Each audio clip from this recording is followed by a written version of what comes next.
C'est une visite très discrète jusqu'à présent. Selon des responsables cubains, le ministre des Affaires étrangères de la RPDC serait arrivé à La Havane lundi, mais rien n'a filtré sur ce que fut son agenda jusqu'à maintenant.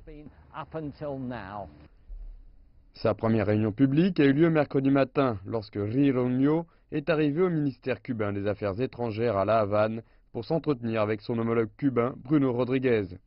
Cette rencontre intervient alors que les deux pays font face à une détérioration de leurs relations avec les États-Unis. La RPDC subit en effet une pression internationale croissante pour mettre fin à son programme d'armement nucléaire et de lancement de missiles. Cette semaine, le président américain Donald Trump a remis la RPDC sur la liste des États soutenant le terrorisme. Nous rejetons fortement les déclarations unilatérales et les listes noires établies par le gouvernement des États-Unis. Cuba appelle à la stabilité et la paix en péninsule coréenne. Nous pensons qu'une solution politique durable ne pourra être atteinte qu'à travers le dialogue et la négociation. Les deux pays, la RPDC et Cuba, pratiquent un socialisme sous les pressions et les embargos cruels des impérialistes.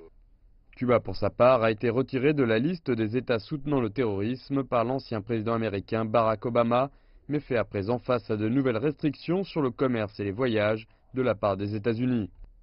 Cuba et la RPDC sont proches politiquement depuis les premiers jours de la révolution cubaine, établissant des relations diplomatiques remontant aux années 60. Cuba est l'un des rares pays à ne pas entretenir de relations diplomatiques avec la Corée du Sud. Étant donné qu'il y a très peu de commerce entre Cuba et la RPDC, cette visite apparaît plutôt comme une démonstration de solidarité face à la pression extérieure.